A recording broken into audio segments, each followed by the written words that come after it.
जय श्री राम भाई और बहनों। आज एक बहुत ही गंभीर विषय से आप सभी लोगों को अवगत कराना चाहती हूँ, जिस विषय का नाम है सांप्रदायिक हिंसा। ये सांप्रदायिक हिंसा हमारे भारत देश को खोखला बना रही है और हमारी धार्मिक शक्तियों को कमजोर करती चली जा रही है। बंधुओं, एक उंगली जब सड़ जाती है और व्यक्ति चिकित्सक के पास जाता है तो वो चिकित्सक कहता है कि इस उंगली का इफेक्ट आपके पूरे शरीर में फैल सकता है और पूरा शरीर नष्ट हो सकता है और उसकी वजह से आपकी मृत्यु भी हो सकती है।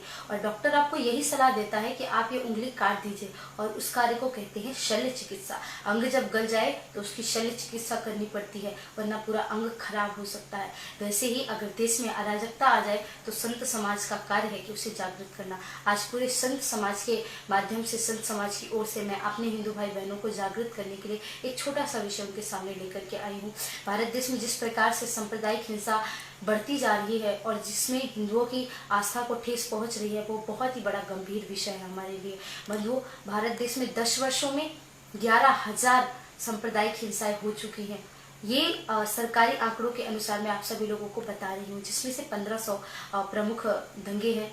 बंधुओं, 150 उत्तर प्रदेश में 2 वर्ष में 150 दंगे हो चुके हैं, 150 के आसपास, जिसमें से बहुत बड़ी जनहानि हम सभी लोगों को हुई है, ये हम सभी जानते हैं अच्छी तरह से।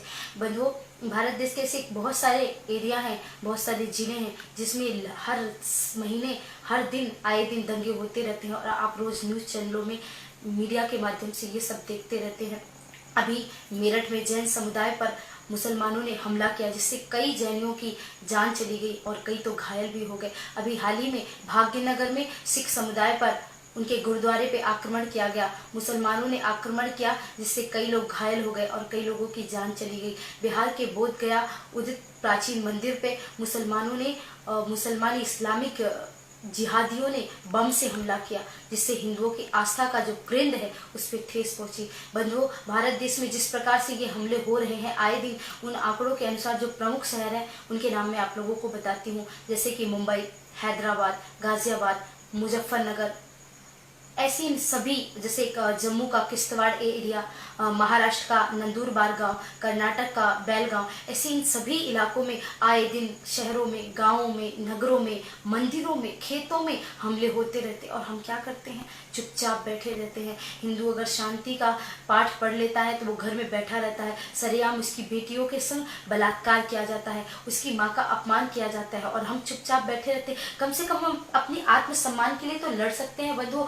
आत्मसम्मान करना और आत्मरक्षा करना ये हमारा मौलिक अधिकार है। इस अधिकार को हम खो नहीं सकते बंधुओं। मैं आप सभी लोगों से प्रार्थना करती हूँ कि कम से कम अपनी आत्मरक्षा के लिए आप हथियार उठाइए, क्योंकि एक जंतु, एक जीव, एक बिच्छू और एक सांप को भी अगर उसकी ओर आप बढ़ेंगे तो वो अपनी आत्मरक्षा करने के लिए आपकी ओर डसता है, आपको प्रहार करता है। उसी प्रकार अपनी आत्मरक्षा करना कोई गलत बात नहीं है। आत्मरक्षा के लिए तो सरकार ने भी लाइसेंसी हथियारों का प्रावधान दिया है, जिसे हम कानून के दायरे में रह के संविधान के नियमों का पालन करते हुए उसका इस्तेमाल अपनी सुरक्षा के लिए कर सकते हैं। और ये जो मुसलमान चारों तरफ दंगे फैला रहे हैं, इनकी तो बात ही अलग है बंधुओं। ये तो हिंसा प्रवृत्ति के लोग हैं। ये लोग तो भारत देश में आए ही इसलिए हैं कि इस देश से हिंदुओं को मिटा दिया जाए। पर बंधुओं, मैं आपसे एक सवाल करना चाहती हूँ कि अगर इस देश से मुसलमानों को निकाल दिया गया तो उनको शरण देने के लिए बहुत सारे देश हैं। मान लीजिए इस देश से क्रिश्चियनों को निकाल दिया गया तो उनको भी शरण देने के लिए बहुत सारे लोग, देश हैं।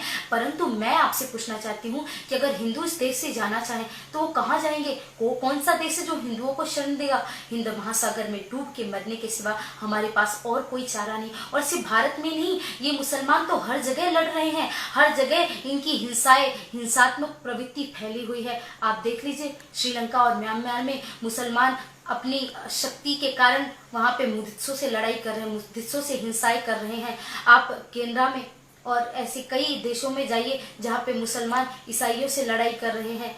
आप इजराइल में देखिए तो मुसलमान यहूदियों से लड़ाई कर रहे हैं। आप चाइना में देखिए तो मुसलमान कम्युनिस्टों से लड़ाई कर रहे हैं। भारत देश में हिंदुओं से लड़ाई कर रहे हैं, और जहाँ पे हिंदू, कम्युनिस्ट, ईसाई, यहूदी कोई नहीं है, सिर्फ मुसलमान ही मुसलमान है, तो मुसलमान ही शिया और सुन्नी आपस में लड़ रहे हैं।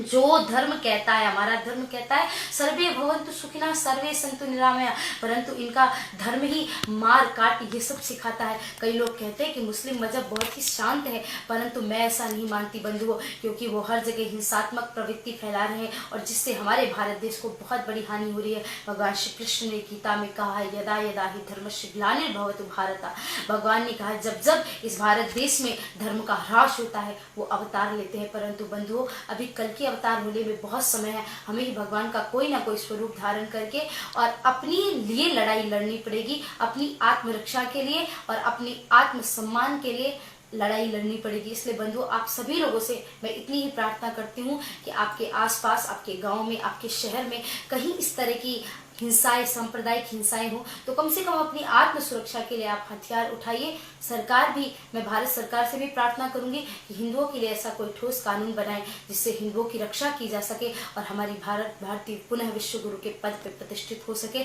आप सभी लोगों को एक आखिरी संदेश यही देना चाहती हूँ कि आंधियां चलने लगी, अब ज्वार को पैदा करो, कंठ में क्रंदन नहीं, हुंकार को पैदा करो, फिर से सजने लगी कुरुक्षेत्र समय की भूमिका, पार्थ तुम गांडीव में टंकार फिर पैदा करो। जय श्री राम, जय मां भारती।